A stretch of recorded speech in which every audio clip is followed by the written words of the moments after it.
Hi, everyone, and welcome to my show called We Were Lied to About 9/11. I am your host, John Gold, and this show is part of the Soapbox People's Network. This week's show is going to focus on the importance of whistleblowing. Many people have put their jobs, their lives, and their freedom on the line by whistleblowing. If not for many of the whistleblowers that have come forward, we would not know about much of the corruption taking place within our government and elsewhere. They are an essential part of having a true democracy, and in my opinion, should be treated like the heroes that they are. Okay, this is John, and I'm here with Colleen. Hi Coleen there. Rowley. Hi, Colleen. How are you? Hi, fine. I'm going to go ahead and read her bio for us. Colleen Rowley grew up in a small town in northeast Iowa. She obtained a BA degree in French from Wartburg College, Waverly, Iowa, and then attended the College of Law at the University of Iowa and graduated with honors in 1980, also passing the Iowa bar exam that summer. In January of 1981, Rowley was appointed a special agent with the FBI and initially served in the Omaha, Nebraska and Jackson, Mississippi divisions. In 1984, she was assigned to the New York office and for over 6 years worked on Italian organized crime and Sicilian heroin drug investigations. During this time, Rowley also served 3 separate temporary duty assignments in Paris, France Embassy, and Montreal Consulate.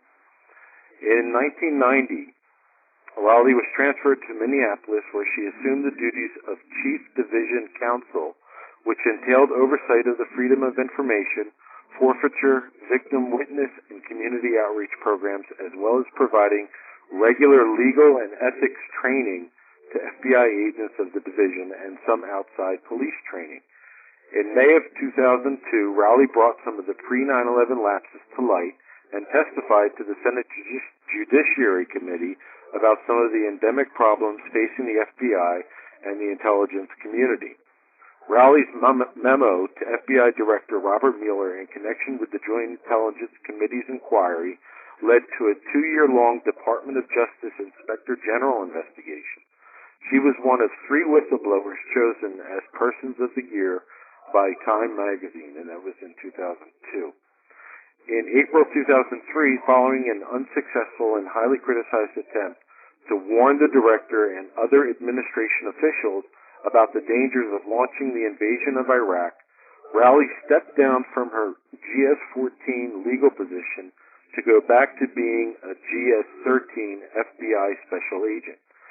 She retired from the FBI at the end of 2004 and now speaks publicly to various groups ranging from school children to business, professional, civics groups on 2 different topics: ethical decision-making and civil liberties and effective investigation.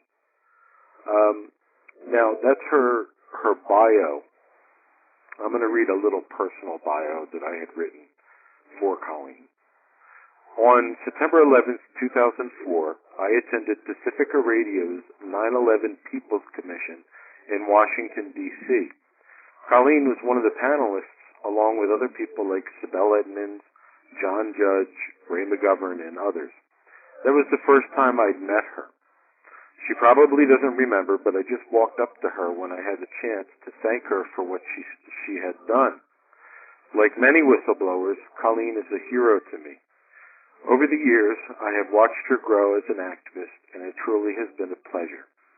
She tries so hard with all of her endeavors, and as I said, it is a pleasure to watch her. She is a true leader, and I know that many people appreciate what she does. So hi again, Colleen. How you doing? Yeah, that was a long one. The long one. The short one is just that I taught law and ethics. But that's. Thank you so much for having me. Well, no, not a problem. I figured you deserved the full treatment, so I read the whole bio. Okay, so we're just going to get right into the questions.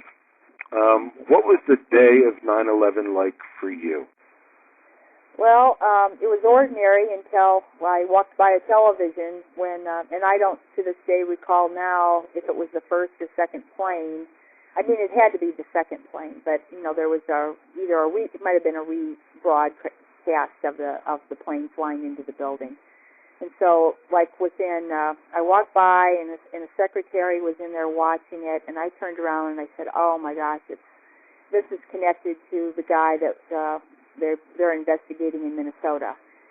And I walked right into my boss's office, and he had already called the agent in, whose name is known. I should say too that nothing I really talk about is. It all comes from public documents because there was a trial in the Moussaoui case, one of the only 9/11 suspects to be tried. You know, all these years, what they call the masterminds are still, sitting on Guantanamo and haven't even had a trial. Right. All these years later, and maybe can't. I mean, there's been a lot of talk that they can't even have a trial because of what's gone on with torture, etc. But in the Moussaoui case, a lot of information did come out. I think it was in 2006 that trial took place, so it still took a long time, but some information, public documents came out that way. So I'm speaking only from those and from the investigative reports, the Inspector General and the 9/11 Commission reports. Otherwise, even retired FBI agents cannot speak freely. They must get everything they write or say pre-approved by the FBI until they're 100 years old. It doesn't matter the age, which is something people don't understand, how tightly guarded information is. Now, I know I'm digressing here, but it kind of does tie in with the whole situation of 9/11. No, it's okay. Go ahead. Yeah, I'm digressing, but this is how it works. People talk about, they have like war stories that they will tell about their famous kidnapping case they worked, and they won't ever get pre-publication review for those things. They'll talk in their own settings and to like the JCs and things like that. They'll even in some cases even write stories about this. But those are never a problem. But when it is something that they really are tightly controlling, then, of course, they will use anything you say as a pretext to be classified. And this has happened now repeatedly, where they classified information that was not even originally classified. That's the case that's going to the Supreme Court right now of Robert McLean. He got a telephone call, a text on the telephone call that was not classified at all about a threat, and he talked about it. So that's the case. Thomas Drake, none of the documents that Thomas Drake had with him were classified. So they use these things, and in my case, the memo that I ended up writing later was not classified, but they used the word French intelligence on that memo to black that out as if that was classified.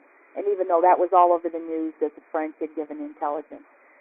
So that's the kind of environment we're dealing with to begin with. But on 9/11, of course, the first thing that we, on the way to trying then after all those weeks of for the agents not being able to search Moussaoui's personal effects and laptop, the first thing that, the thought was, well, will there be anything in these items? Or are they that compartmentalized, that there won't be? And of course, it did turn out, once that warrant was obtained, and some further investigation took place, and the information that connected Moussaoui was not in his laptop, it was in his personal effects. And there were 2 or 3 things through telephone numbers and through an indirect money receipt that came actually from the mastermind, Ramsey bin al-Seed, had a fingerprint right on the receipt, on the money order that was sent to Moussaoui. So, in any event, the day turned into, obviously a nightmare for everyone. And, right. Your heart's in your mouth when you see those things. We had seen Oklahoma bombing, not that, few years before, and it's like you see this kind of a bombing thing occur in the United States, or even in an embassy, and it's like, oh my gosh, this is terrible. You can just imagine how many people are being killed, But the thing about 9/11 for the agents is that they immediately knew, very quickly, I say no, but within a high degree of probability, who were the culprits. The idea that it was bin Laden's al-Qaeda group is right in the affidavit that was already drafted. And so, I mean, this was already drafted in August. And so this is what the reaction I had after 9/11, when Condi Rice and many others, no one would have known that that they would hijack planes, and all this idea that no one would have known these things. Well, it was known, and there were warnings, and that was the part that, I think my memo served to eventually to try to uncover. Right. Absolutely. There was so much information. It's really unbelievable today, 13 years after the fact, knowing what was available and, what wasn't done. Now, and people forget the part that people, of course, we all have very short memories on this stuff because things keep happening. The events are unfolding now as a result of 9/11. I mean, you can trace so much. Many of even the Islamic State now can be traced to 9/11. I mean, really, there's a dominoes almost. One hits another. And so because of that, people focus on the latest things, and they forget the earlier part. Most people have forgotten the anthrax case. They don't even recall it now, and it happened just a week or two after 9/11. It looked quite connected, by the way. And there's a book out now about the anthrax investigation and really, showing a lot of the gaps and flaws in that, etc. But people don't even remember that had happened. In the 8.5 months before the first bit of information, before journalists like Michael Isikoff, and eventually Seymour Hersh was one of the first, but Isikoff was there, and there were a few others too. They were getting little bits and pieces of this information. And the Phoenix memo had leaked maybe 2 weeks before I was called into the Joint Intelligence Committee, and this was actually 8.5 months after 9/11. Up till that point, even the senators on the intelligence committees were really clueless. Because, again, the administration, Condi Rice was telling them nobody had any idea. They were really covering up all of the warnings that they had even gotten. Richard Clark, who later spoke out about this, he wasn't, obviously not talking publicly. So that's one thing. I'm sorry. That's one thing I've always wondered. Richard Clark, like him or not, when he came forward and he apologized to the families, it put him in a great light. People loved him for that. And so imagine the Bush administration, they could have gone that route. They could have said that, yes, there were clues that this might have happened. Unfortunately, we were unsuccessful or something. And they would have come off in a better light, and people wouldn't think so much into the information that they were aware that this was going to happen. So it tends to, at least for me, it makes me think that they knew a hell of a lot more than we even know. The fact that they went through all those denials. Well, but you have to, I think a lot of people that are maybe outside, not only government, but just big institutions that have a lot riding on their reputation and it's not just, their money, their reputation. Look at the Catholic priesthood. My goodness, they believe themselves protecting the Catholic faith by keeping their dirty little secrets secret and not being more honest about it. So when those groups occur that way, and certainly government is one, there is always, you might have been slightly more honest. You might have found someone that would have been not quite as almost, in a way, that's a reckless statement to say, we had no idea that someone could fly a plane into a building, especially when there's a document that showed that there were plots before this. And so you think, well, Condi Rice, my goodness, she has a PhD, and she's got to realize that somebody's going to find that there were actually documents about plots that said planes could fly into buildings. So why would she have said that? That was really, whatever. But you know why I think this happens is because the very first thought that occurs to people in these situations, and it's really everyone. Again, when you're in a big institution and you have a lot to protect, is this idea that the truth has to be covered up, and maybe it's almost subconscious. Again, I don't think that people in these things are necessarily any worse or badder than others, in the Catholic priesthood. But the first thing is, we can't tell anyone. We can't tell anyone what happened, the truth. We'll find a way to get this out so it'll be a little sugar-coated or whatever. Eventually they might learn, but we're not going to go out on day one and say, yes, we were getting lots of warnings and we didn't even hold a meeting beforehand, etc. So I think it's kind of the norm. And there is really the rare exception where officials have this more enlightened view that they have to be more honest, at least from the start. That is quite the exception when you find that happening.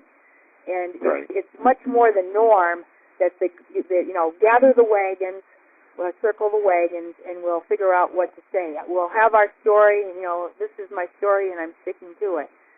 That's much more the norm on any bad thing that happens. Right.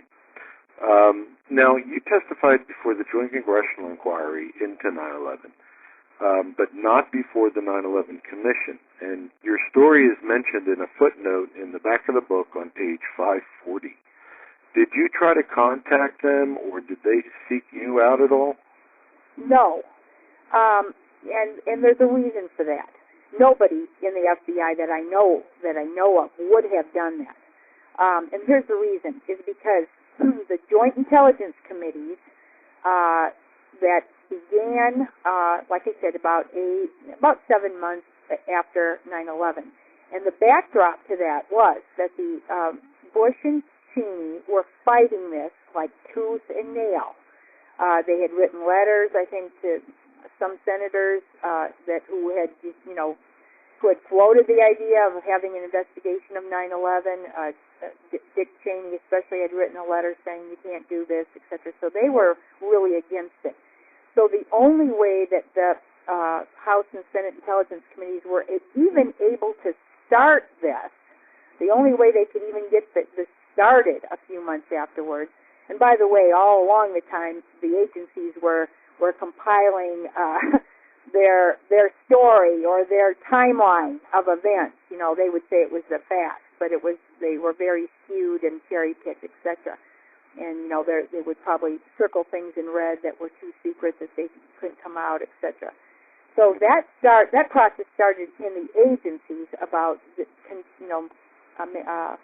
compiling a timeline, etc. But the actual intelligence committees did not start until about, I think, 7 months after 9/11. And the only way they were able to do that, I think a couple things, was I've discerned this from news articles, that there was a deal made. I've discerned it from Eleanor Hill's talk, too. The head staffer of the Joint Intelligence Committee, when she finally gives her report, she prefaces her report by saying, but we were not allowed to look into the highest levels. The actions of the president. She goes, I'm not of that rank. I don't know what rank Eleanor Hill was, but and the very same thing happened with General Taguba, who was a 3-star general. So he could perhaps look at people lower than his rank, but to look at people up the hierarchy, is not going to. General Taguba can't find fault of the people at the top. He can only find Lindy England and the people at the bottom. And Eleanor Hill essentially said the same thing. She said, I could only, I was limited. Well, that's probably why it was even allowed to get started in the first place, is that it was agreed that they would not go up, that they would look at the mistakes made at the lower levels. And people like myself, people like, the agent in Minneapolis and Harry Salmon, etc. So that's what they were looking at to begin with. And that Joint Intelligence Committee was to look at the intelligence oversight. And so they were supposed to be looking at FBI, CIA, NSA, and maybe some others. But those were the main ones. Maybe some others, but the 3 main ones. So when that was in the process, my memo led to a more in-depth investigation of the FBI's failures. So that went to the Inspector General, and you'll see that cited in the footnotes also in the 9/11 Commission. The Joint Intelligence Committee's work is cited, as well as the Inspector General. of the FBI. Maybe there was a little bit of Inspector General at the CIA. I'm not sure how much they did. But I have also gathered from everything I've read since then that the only reason that you know more about the FBI failures is, and then later, it took years and years, of course, but later that Inspector General report that my memo had actually directly led to, it finally became declassified in 2006. And so maybe 2007. 2006. And so it was right about the time after the Moussaoui trial, I think they declassified it. So that's why people even know a little bit about some of the failures in the FBI. To this day, because there were no whistleblowers that I know of at the CIA or the FBI, or at the NSA. There were at the NSA, but they were either shunted to the side or their information. I know Thomas Drake gave information about 9/11, and I don't know, his information just went into a black hole or something. So right. That's what I'm saying, is that the only reason we even know a little bit about the FBI, there's three main ones. One is the Moussaoui case, one is the Phoenix memo, and the third one were the two hijackers who had come into California, but the information the FBI finally got, but very late, and then what actions they had taken. And that was actually kind of the biggest one. But the only reason you know about those things is because that Inspector General report was conducted and later was declassified.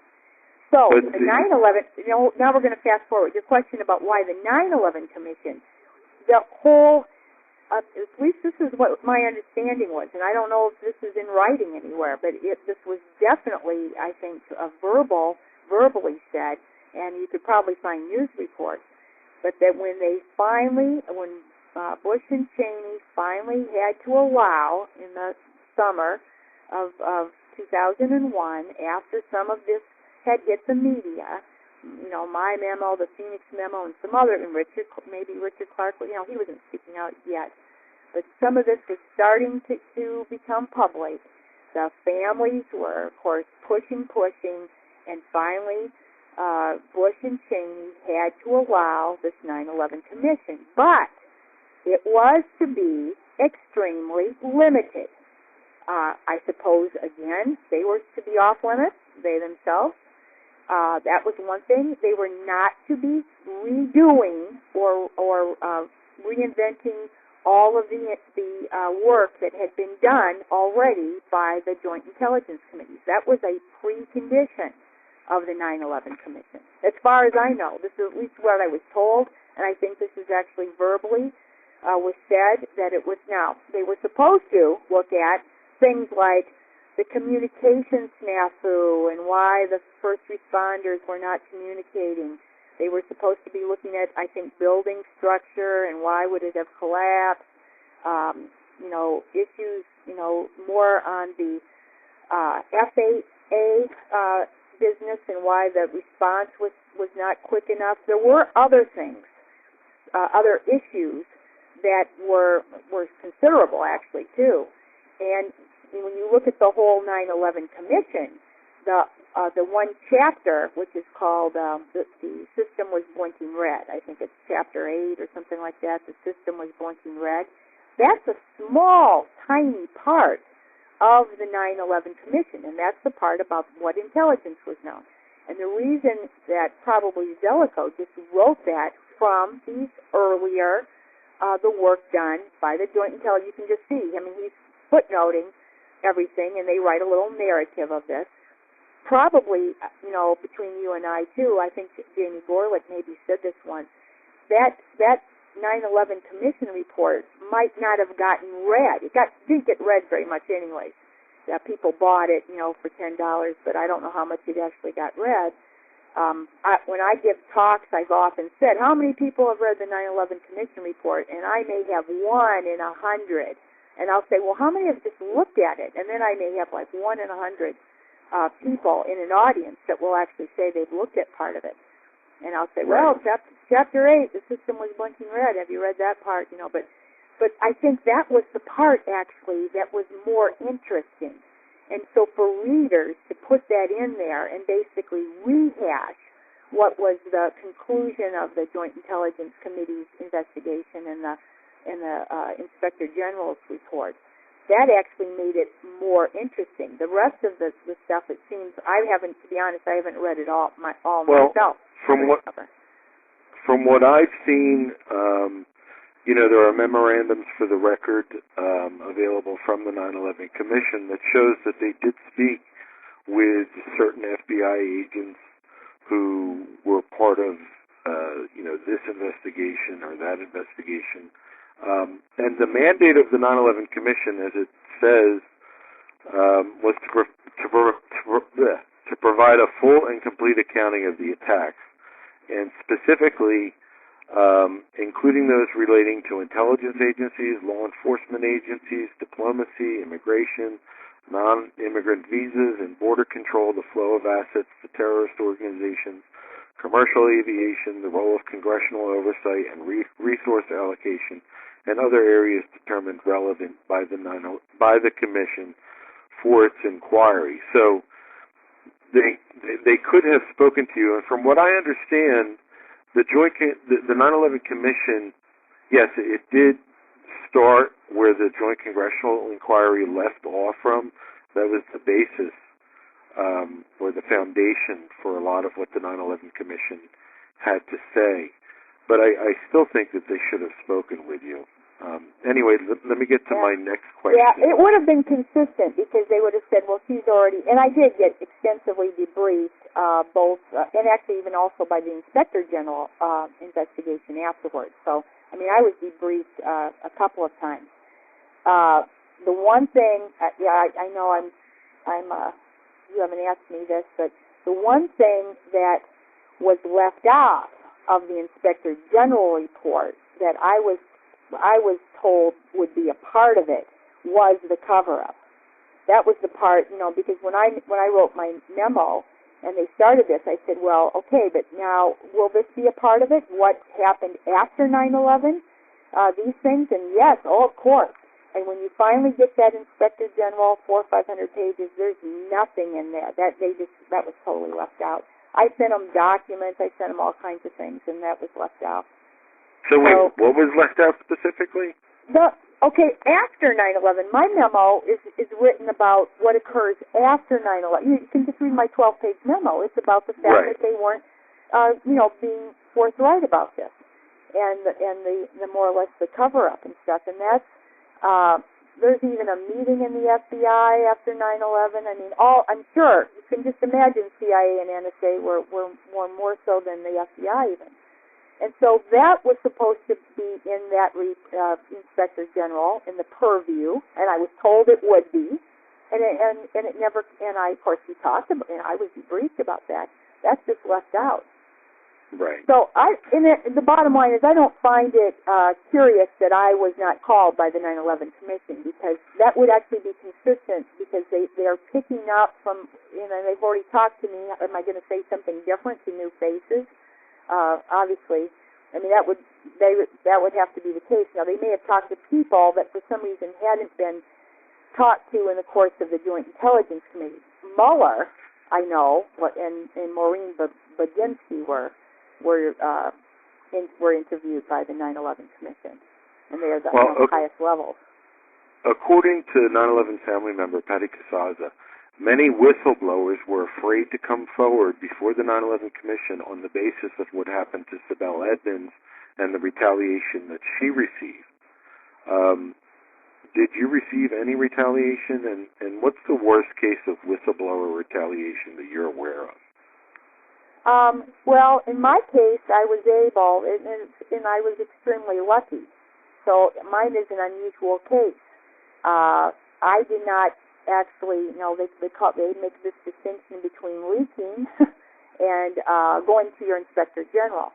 But if you go to an Inspector General internally, as Thomas Drake did, or internally even on 9/11, his information never, even surfaced. Oh, and then yes, you are retaliated against, or at least they put you in the insider threat program or whatever. And so in my case, I wrote this memo in the course of the investigation. I myself did not hand this to a reporter or anything, but it got out. Probably Congress did it. and they probably knew that this was the only thing that would really start maybe to help open up some of this investigation and information. I'm guessing that somebody in Congress has been around the block before and knew this, and knew that if you did not get it public, that it would have you would not be able to get the truth out. Because I've now since learned, I didn't know any of this at the time, but I've since learned that unless the information gets out to the public, if it's held inside a secret system, then the chances it will still can be buried for 40, 50 years in some of these cases. And so I think maybe someone in Congress said, we want to know the truth about 9/11. This memo is important, and probably somebody there leaked it to the press. Because it leaked to the press, then Leahy and Grassley called me to testify to the Judiciary Committee, which was they were having. I forgot, there's a third one. The Judiciary Committee had its own investigation, so about the judicial issues. So there were actually 3 investigations, and so they called me, to testify just about 2 weeks later. Now, when I was going to be testifying to the Judiciary, 4 senators, Leahy, Grassley, who were the 2 heads of the Judiciary, and then our 2 Minnesota senators, Paul Wellstone and Mark Dayton, all 4 of them wrote letters to Ashcroft and to FBI Director Mueller requesting that I not be fired. Okay, so it took 4 senators, along with being on the cover of Time magazine, because I was on the cover within about a week and a half of this. It took being on the cover of Time magazine and 4 senators to keep me from being fired. I mean, if you're asking what retaliation, that was extremely lucky on my part. I probably wouldn't have actually been fired. I was a very well-respected person. I had no blemish on my career. I had nothing in my personnel file that they could pull out. But what would have happened is, yes, I would have been persona non grata. I would have been treated like, terrible, Well, I remember you telling me that people within the FBI, you may not have been retaliated against, but they certainly looked at you differently. I think and there's one other thing that's different up in my case too, but it's not different in every case, is it wasn't just me. All of the agents, the case agent and the supervisor were all determined to tell the truth. So determined, in fact, that in the FBI, knowing that this would still be buried, the Moussaoui case itself could have been buried. This happens. There are whole entire cases that rather than tell the truth, they don't even prosecute. This happens when there's really egregious, why am I talking? Whitey Bulger. I don't have to go too far. All I have to do is mention Whitey Bulger case. He committed like 20 murders in the course of the time period that the FBI was operating him, for heaven's sakes. And so you have some of these egregious cases. I mean, if you don't understand the dynamics of what you're dealing with in government, then you have kind of this naive attitude. And by the way, it's not just government. It really is any of these big institutions that have a lot riding on the line. And when they do something bad, of course, people are always going to make mistakes, and we're human, and some of them are negligent, some of them are reckless. But even the negligent things, people are loath to tell the truth about. And in this case, the agents were determined to, of course, not to. They were had a lot of integrity. One was a former military officer, a lot of integrity, and so I knew that there would be, in my memo, for instance, I knew that there were documents, and I knew that there were other people who would be telling the truth. And that's the same really with Thomas Drake. He knew that there were others that knew the truth about the mass surveillance and stuff. So when you're completely alone, that's another, and even Sibel Edmonds, she tried to get other people around her that knew things to come forward. So when you are completely alone, there are some cases where you are the sole person who knows the truth. That is even quite a bit even more difficult. Right. Well, I asked, what's the worst case of whistleblower retaliation that you're aware of? to me, it was Bradley or Chelsea Manning who had the worst form of retaliation. Being put into that cell, and now he's serving years in jail. Yeah. Well, of course. Do you agree?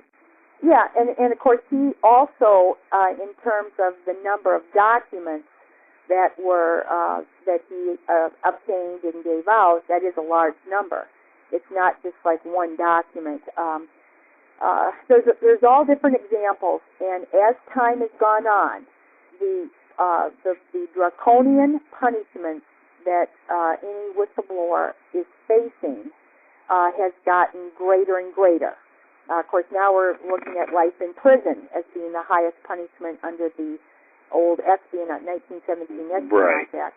We'll get to that in a little bit. Edward Snowden, is indicted and would be facing probably the same, almost a life in prison term as Daniel Ellsberg faced.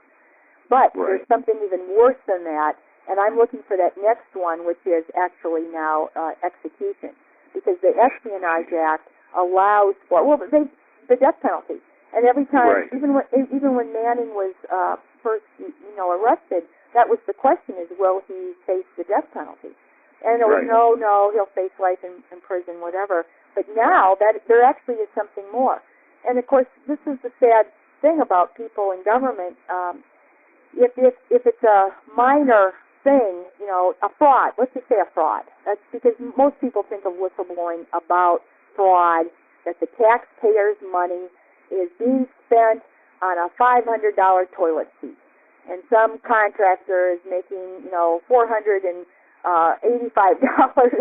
of profit on a toilet seat. That's the old fraud that was outed by Grassley, Pentagon fraud in the 80s or something, 70s or 80s. And so that's what normal, you would never in your right mind, something that minor, if it is just something like monetary fraud, you would hardly ever even consider taking these kind of risks to be a whistleblower at this point. What really has to be is perhaps not even the risk to a couple of people. Look at the anthrax case. There probably are people who know a little bit more about what happened in the anthrax case or whatever, but only 6 people died in the anthrax case. And so maybe that isn't even enough. Maybe it actually has to be a threat where thousands of people or more, if it's a lie about starting a war or something, maybe it has to be 1 million people or more that would actually say, well, my life doesn't matter. I'm just this little person down at the bottom of the level here, and who am I when we have thousands of people that could be, facing the serious threat or whatever. That's maybe what when I always talk about the significance of the issue, and the significance, it absolutely has to be significant. It has to be a very important thing. It has to be, almost life and death.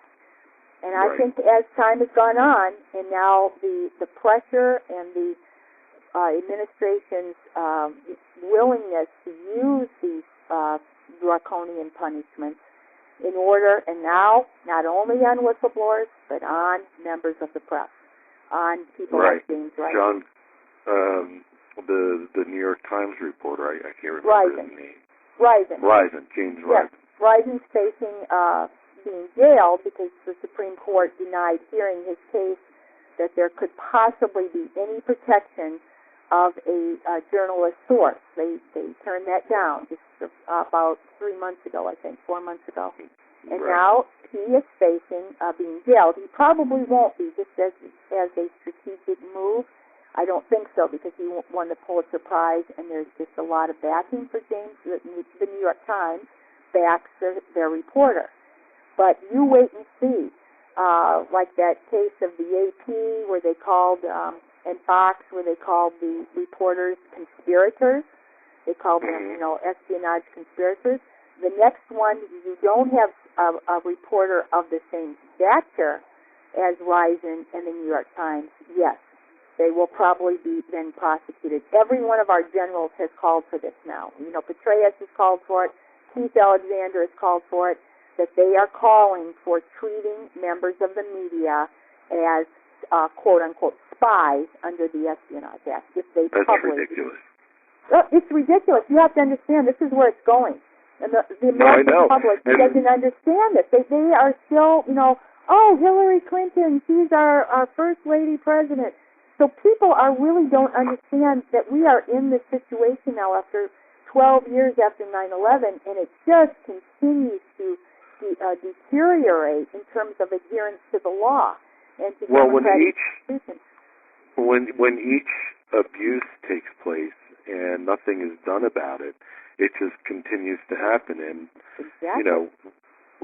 We see it over and over again. All right, let me get to the next question.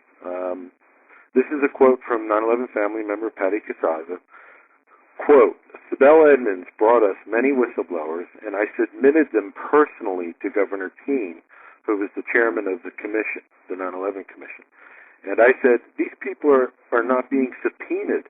They will not come before the 9/11 Commission voluntarily unless they are subpoenaed. And he promised me to my face that every whistleblower would be indeed heard, and most were not heard. Sibel was only heard because we dragged her in and surprised the Commission on one of the days we were meeting with them, that we had her with us. End quote. Now, what does it say about the credibility of the 9/11 Commission that it did not hear what every whistleblower had to say, or apparently didn't seem to even seek them out? Right. Very good point, and that would probably be the crux, or I would say one of a main rationales for calling for a new or a further investigation of 9/11. That alone would be enough. In addition to Patty's, firsthand information about Keene promising her and then kind of reneging on this. Besides that, I think Schaefer, Anthony Schaefer, who knew about Abel Danger, didn't he go directly to Zelikow? Didn't he actually talk directly? There you go. He spoke with Zelikow and a couple of other people, and none of the information found its way into the report. And after it was reported, I think by the New York Times, that Abel Danger identified four of the hijackers a year before 9/11, then the 9/11 commissioners, I think, denied knowledge of Anthony Schaefer, and then it was found out that he did in fact meet with Philip Zelikow. So that's how I seem to remember that story. Yeah, I have a vague that jives with what I remember too. So he's another case. He's actually one that they talk to, but it never makes its way. The other one I've mentioned already is Thomas Drake, a senior executive at the NSA.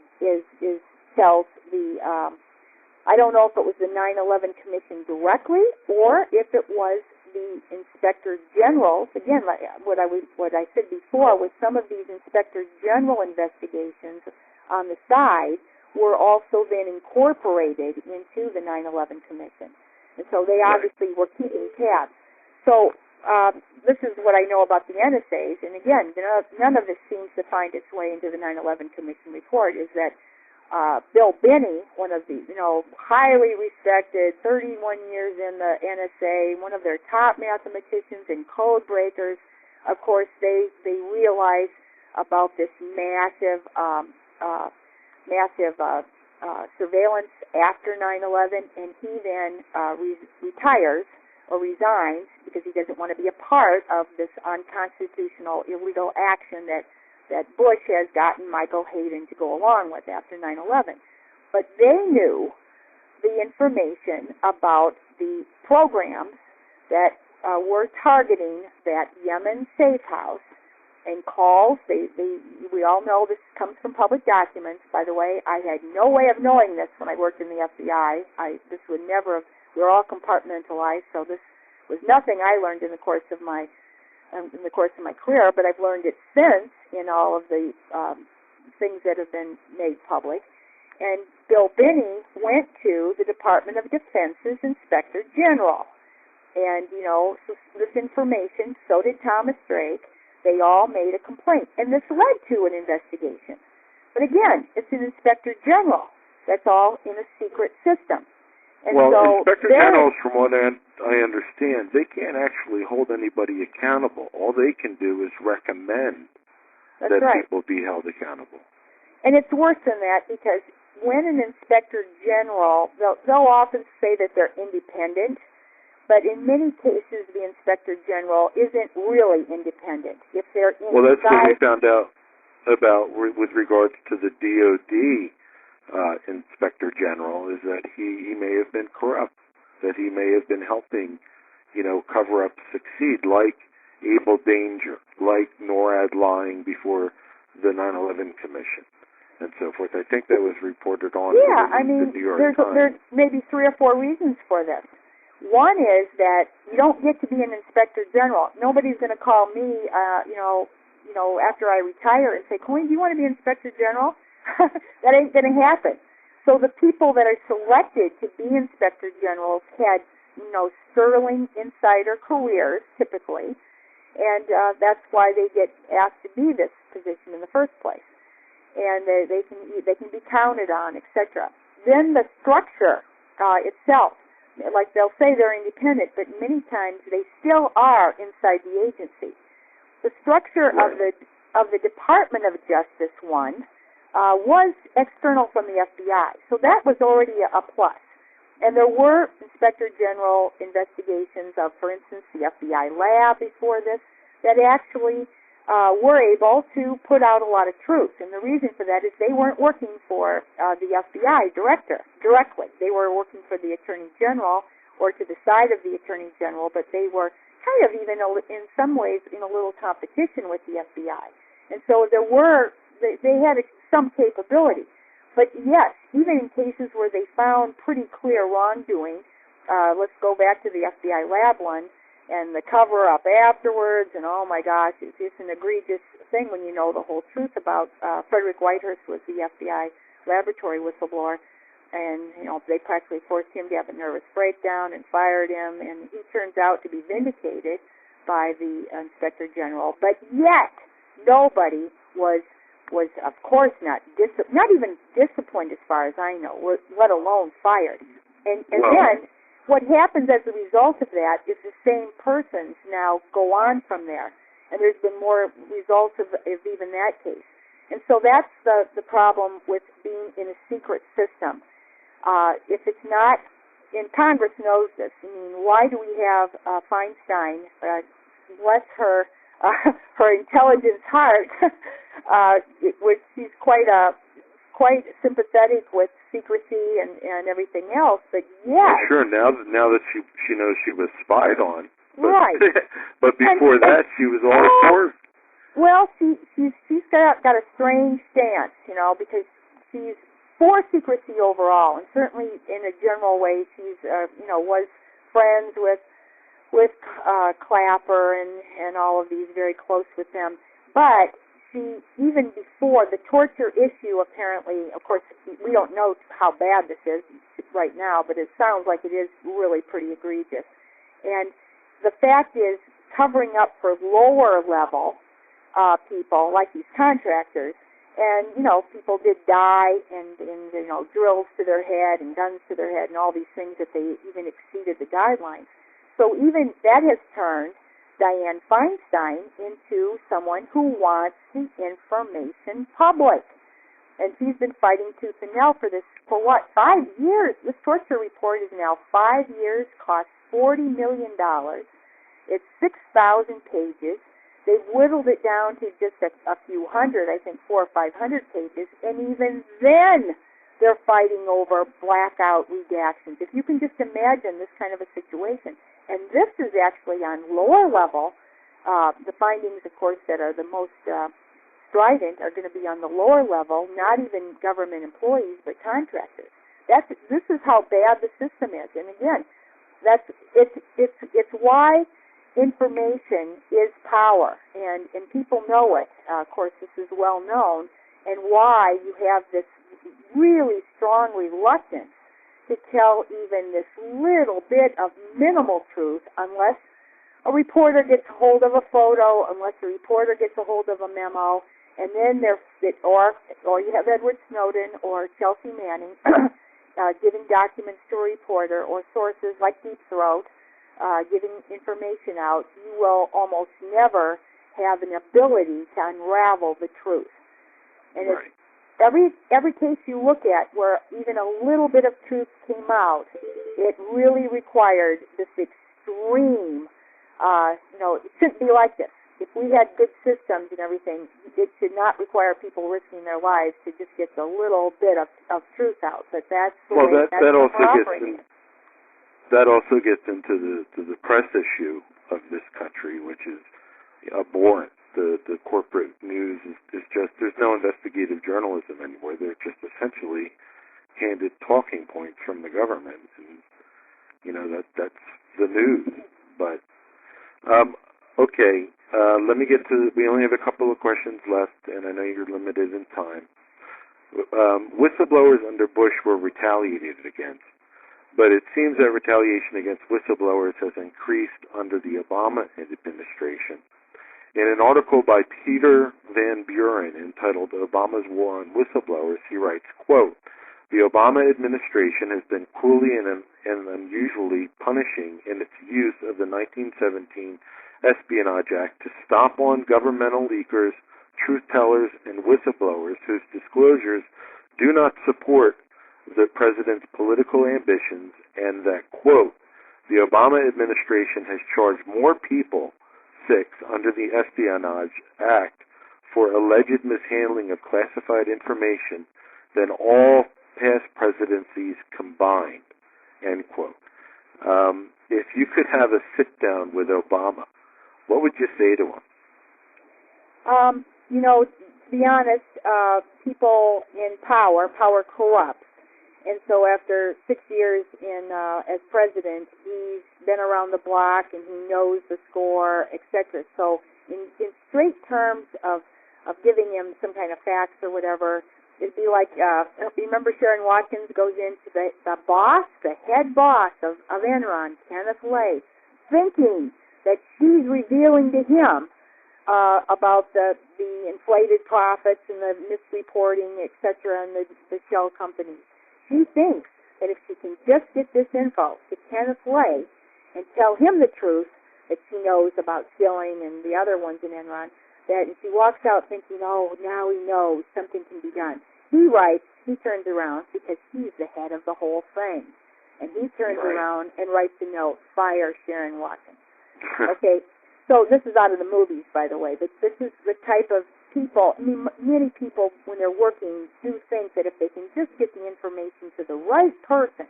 Okay, in the United States, of course, people think the president should have the power to, let's say, to tell the truth, to really, do the right thing. They think he should be, because that's who they voted for. And there's a lot of powers around that president that are really pulling the strings and controlling, in many cases, almost making the puppet just a stand-up figure that, reads speeches and isn't really making any decisions on their own. But what I would do, if I had a time to do this, is I would try my hardest. I would ask, of course, Obama to bring in some of these powerful people that he knows are powerful. But maybe it's people from Wall Street, maybe it's people from, military, industrial, and maybe it is people like Clapper and Alexander and etc. Alexander no longer because he's gone, but people like that. So we bring those people in. And then the way you would approach talking to them is trying to tell them why these things are not working and why this is all backfiring and hurting them. I think very few people understand that we are, in a way, all of humanity are in this together. And without truth, you just keep building on sand, and everything that you're doing right now, some people, it's kind of becoming obvious that this supporting terrorist groups in the past, and if we are talking about 9/11, that Charlie Wilson's war, and all of those things that were covered up, they end the Charlie Wilson war on a high note, as if arming the Mujahideen and the Taliban that became the Taliban and Al-Qaeda, like that was the end of the movie. Oh boy, we really accomplished something. That was just great. Charlie Wilson was a hero. The CIA CIA gives him their top prize. Okay, so that's of course, people watch the movie still think that's the case. Well, now that you brought that up, I have to mention that throughout the 90s, we used the Mujahideen and other terrorists in the Balkans and in the Caucasus, and after 9/11, we used terrorists like Jundallah within Iran. We aligned ourselves what they call Al-Qaeda linked groups in Libya.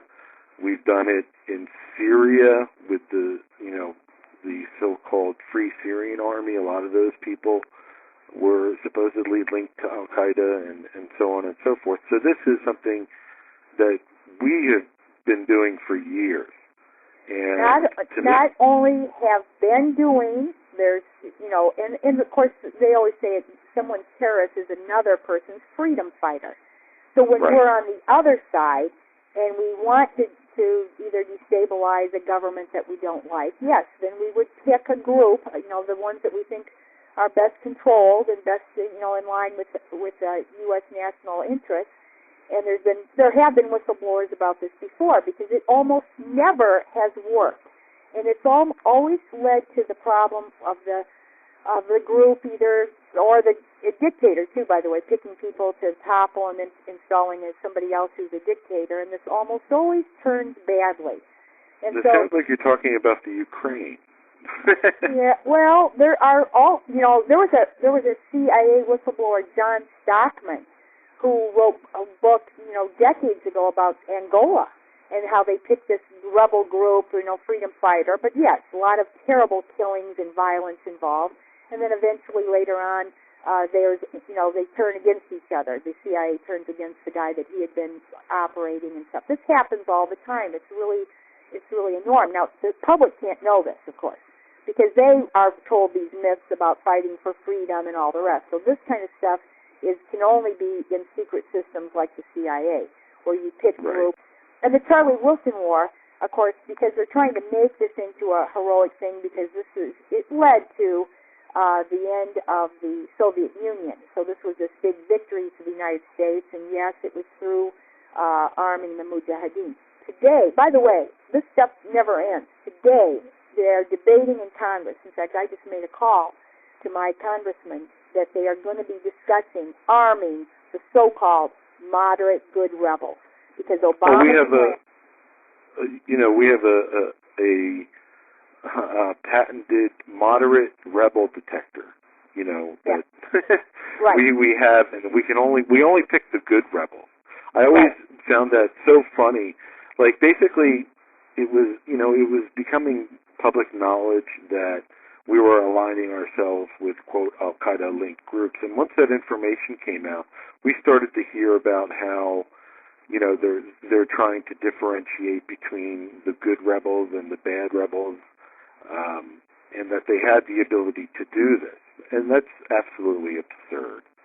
Well, the latest news from the family or a representative of Satlav's family is that the good rebels sold him to the bad rebels that beheaded him. I mean, you can't get more direct than that. I mean, one of the victims of Islamic State was given to them or sold to them by the good rebels. I mean, this is, and so to say that you're fighting Islamic State, I mean, it makes no sense at all. Nope. Yet today, I will just venture a guess, a prediction that probably overwhelming vote, maybe a couple of people will vote against arming the group that actually sold the poor journalist who got beheaded. If that's it's mind-boggling how terrible this is. But I will imagine that will happen, and you know why? Because the truth, is buried in this stuff. And luckily, that family member's representative did go public on this a few days ago. But that's just one little fact. But there's more than that. Chechen, the Boston bomber, for instance, was connected or had gone back to Chechnya and stuff. Well, there's a whole group led by one of them, former CIA Director Woolsey, and he's got a group of this, trying to help the Chechen rebels in Russia. And so they've done this with the Mujahideen cult in Iran, which was a dissident group in Iranian group that were on the terrorist list, but they took them off the terrorist list. You're talking about the MEK. The MEK, that just happened about a year ago, and now there's a move, the same thing with the Chechens. Well, these all have impacts, because, this idea that there are so-called terrorists, that we're told that we have to fight, and meanwhile, the truth is a lot more complicated. In that absolutely. That our own government is working with and behind and arming, and you're starting to see this a little bit. When I write on Facebook, a lot of times I'll say, "We've seen this movie before." Have we seen this movie before? And I'm referring to Charlie Wilson's War, because at the very least, there's some little bit of new public information that has made it into popular culture. And it was on PBS as well. That the American public should know that, this was a mistake to have armed this group, and that they later turned against us, etc. But it's continuing even today as we speak. Well, it's insanity. The definition of insanity is repeating the same mistakes and expecting different results. Now, so if I was able to talk to Obama, I would try to really be on his side, on all of their sides, and explain why this is so, they're being very short-sighted, and that this isn't going to work. That's what you have to, I think, you can never just say, oh, this is illegal, this is unethical. You have to explain why this is really going to come back and blow back. If you think about somebody would have warned Nixon. Maybe if Chuck Colson hadn't been the creepy person he had been involved, maybe if he had taken Nixon and said, you really can't be doing this. This is all going to come out later, and boy, are you going to look terrible, blah, blah, blah. Maybe if they had done that. If you listen to the tapes of Nixon, nobody is telling him that he's going to be hurt as a result of this. Years later, if he'd known or had been warned he was going to be hurt about this and it would hurt the country, etc., you never know. But I think that's really the only shot you have with most of these people, is explaining how this is going to hurt their own interests and actually, of course, the larger interests of the entire United States. Well, but I start to think that, destabilization of the region might actually be something that these people want to happen. We got Saudi Arabia, Qatar, Kuwait, the U.S.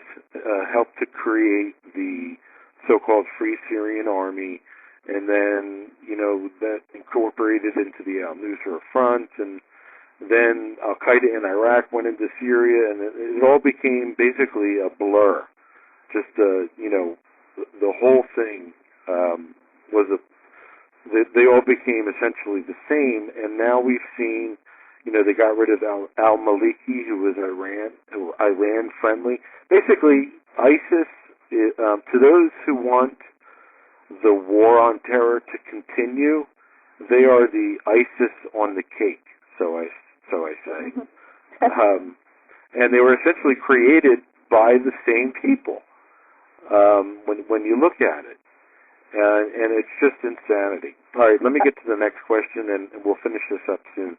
Are whistleblower protections that exist today adequate? And I think there's an obvious answer to that. There have been some. I will just say one thing. There have been some recent changes, and there's also a major whistleblower case going to the Supreme Court, going to be argued in November by this Air Marshal Robert McLean, who only gave information to a reporter when the TSA was cutting back on marshals on flights that there was a threat to. I mean, you can't, from a factual standpoint, you can't get better facts for whistleblower protection. If our Supreme Court, heaven knows, because in their so-called wisdom, what they might do, and there's 4 or 5 of them that I have very little faith in. So if that case would be a real bellwether for people to be watching. If that case loses, if Robert McLean is not vindicated and actually the lower court held in his favor, and the information wasn't even classified, if the Supreme Court says, no, Robert McLean, you're out of luck, you need to stay fired, you need to be punished for speaking out of school, there's no hope. This is zero hope. If that happens, wait and see what happens there. If they hold in his favor, we still probably don't know how this is working out behind the scenes. They claim you can go to inspector generals, etc., and they claim there's been some fixes to it. So I would perhaps, maybe I'm too optimistic, but I might hold out a little hope that it has improved slightly. I simply don't know, and I don't think anyone knows until that first case comes along, the next Thomas Drake, the next Bill Binney, and we actually know if there's any chance of something working. And certainly the Supreme Court case, everyone should watch it in November. Robert McLean, what is the name of the case? One thing about Bill Binney, I recently wrote an article. One of the things that he brought to light was the fact that the NSA was aware that the two hijackers in San Diego were in San Diego. They previously denied having that knowledge because they said that they were tapping the phones of the terrorists, but they could only get the one side in Yemen. They couldn't identify where the call was coming from. That was their story. So Bill Binney, exposed the fact that the NSA did know about their location and so forth, and they didn't tell the FBI, to my knowledge. And the CIA knew too. Right. There's none of these things happened in a vacuum. There's a whole list of things. We talked about inspector generals. Porter Goss went to, I think it was John Helgerson, who was the CIA's inspector general, and asked him to write the report about the CIA's negligence or activities concerning 9/11 to, not to call anyone out, essentially, not to give the idea that these people need to be held accountable. I think, and I think he did that. I think Helgerson rewrote the report for Porter Goss to be like that. But anyway, like I said, it's not surprising. In fact, you don't even have to be very explicit in these systems. There's no need for explicit. Everyone knows. Everyone knows what's expected of them. And they know if they're going to act like General Taguba and tell the truth that they tortured at Abu Ghraib, they know what's going to happen. They know what's expected. They wanted Taguba to say something, and he knew that. Everybody knows. You don't have to say, General Taguba, you better whitewash this. You don't have to say that. One last thing, with regards to the ISIS and so forth, and what I said was that I think destabilization may be the goal. It essentially enabled us to get back into Iraq, which is where we wanted to be in the first place. Obama fought to stay in Iraq, but was forced out because of the status of forces agreement, and that they couldn't have immunity for certain people. That we're now back in Iraq, and we now may have an excuse to bomb Syria, which is what we've wanted to do all along. So that's why I said that. But anyway, what do you have to say to potential whistleblowers out there?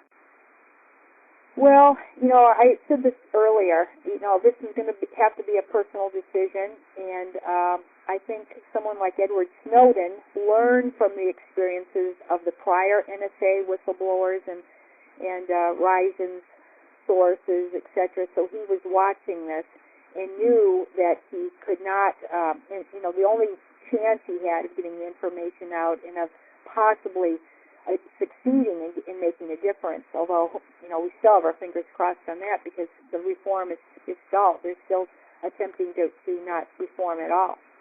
But his only chance was to leave the country and find some relatively, asylum safe place.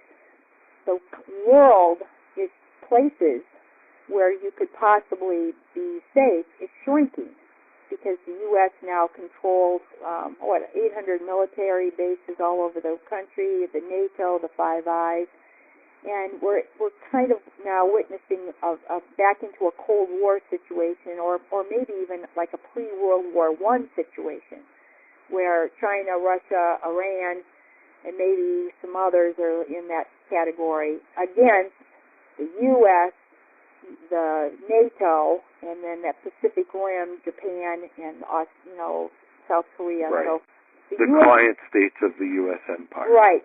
So we're witnessing this kind of bipolarization again, very similar to what happened, and all it takes when this happens, extremely dangerous, extremely stupid. Now that's again what I would tell Obama. It's very stupid what you're doing, because all it takes is a spark and you end up with World War I. And it could even be mistaken now, and now we're nuclear armed. So it's like this is the most dangerous and stupid thing that we could be doing. We need to be, at the very least, people talk about a multipolar world, which actually then you have a little more balance, and people are going to tend to maybe get along a little bit better in a multipolar world rather than a bipolar, us versus them. And so whistleblowers are needed, and I think that if you're looking at the keeping quiet about something very important and very wrong, and also though so critical to life and death and the future of humanity, etc., I think that you have to figure this out for yourself, and that I always say always try. I mean, that was what I said right from the start. I always said always try. And sometimes I even have to argue with myself, because it seems so futile many times to try, and especially like we are always trying to stop the next wars, and now here we are, and we're just on this roller coaster of war after war, and they get worse and worse, and now we're facing off against Russia, and nuclear-armed Russia. I mean, you can hardly explain this to people. And then the apathy in the United States, because there's no media, there's no mainstream media that will. But a tipping point, these things, the reason that people should stay somewhat hopeful, and a whistleblower should still be hopeful that they can accomplish something. I mean, Edward Snowden is an example. He's so far managed to get a lot of information out. He's even on appearing in these electronic appearances, through encryption and stuff. And so he's been successful. In some ways, the modern technology has facilitated someone like Snowden to be able to get information out, and still from a distance, and still be safe.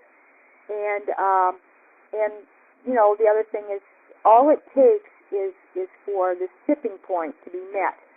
And I look at Vietnam War, which was not ended by Daniel Ellsberg's whistleblowing.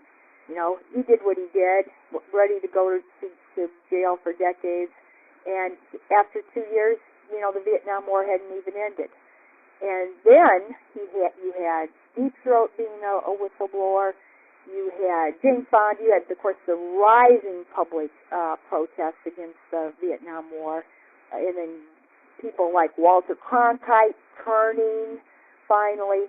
You probably can identify 5 or 6 things, independent of each other, that all came together. And when the final thing came together, which again was kind of the unraveling, Deep Throat through Woodward and Bernstein, but that was the final nail in the coffin, then things changed. My hope has always been is that people come together for 9/11 again, but this time to expose the fact that we were lied to about 9/11, and thereby taking away the justification for all the horrible atrocities taking place in the name of that day. When 9/11 happened the first time, we came together and we're told to go shopping and so forth to continue our daily lives, when in fact we should have been asking the questions: how did this happen? Why did they, how did this happen? Why did this happen? And who was ultimately responsible for this? Those are the kinds of things we should have been asking, and we weren't. But the families did, and, the rest is history. But the last question, are there any actions or websites that you would like to promote? Well, the main action that I want people to promote is do something, just the Nike motto, do something at this point. There are lots of things that can be done. Watching this happen is not an option. And I don't care even if you are kind of, I called my congressman just now about this vote on arming the so-called good rebels in Syria. And my congressman is a war hawk. He's never seen a war he didn't like. So, but you know what? I think, I talked to a staffer. Maybe I maybe it helps influence the staffer. I think Plus, you've got go to ahead. try. And I think people should not give up hope. I think that, they always say the night is darkest before the dawn or whatever. And I think that people have got to do something now. There's some chance that I'm looking out at the tea leaves in the media, and I think that there are the wiser people out there that are, Kissinger. I mean, I am no fan of Kissinger. He has blood on his hands from everything he did. But when he is finally getting a little bit afraid of what's going on, and even he has been cautionary. When Henry Kissinger is out there trying to caution us, I'm telling you, folks, this is the time. Get off the couch and really say, hey, we have got to stop this. We have got to really reverse course from what put us on this path after 9/11, the so-called war on terror that has just metastasized. And we have got to reverse this now and really, absolutely, start with the truth. And a truth commission about this would be one of many things that should be done right now to reverse. Well, one thing that Cindy Sheehan says is that everybody should do at least one thing a day for peace. And by the way, she asked me to say hello to you from her. Well, I'll pass it back. Say she's one of the few with integrity. It's real difficult to fight against the wars of an empire when you're living inside, and you see people constantly being swayed by these humanitarian war arguments, etc., and by their political party. And she is one that really has integrity on this, and so please give her my best too. And you are also one who has major integrity. All right, Colleen, I want to thank you very much. It's been an honor to have you on the show. Maybe sometime I can have you on again. But I hope, everything's going well for you. And again, thank you for coming on. Yes, thank you so much for everything you do. All right, thanks, Colleen. Have a good day. Okay, bye-bye. Bye-bye. Here's a little self-promotion. Did you know I wrote a book entitled 9/11 Truther, The Fight for Peace, Justice, and Accountability, with the foreword written by the great Cindy Sheehan? Well, I did. It's available in electronic format at places like Amazon, Barnes & Noble, and elsewhere. If you can't afford the $6 for the book, email me at gold9472@comcast.net and I will send you a free copy.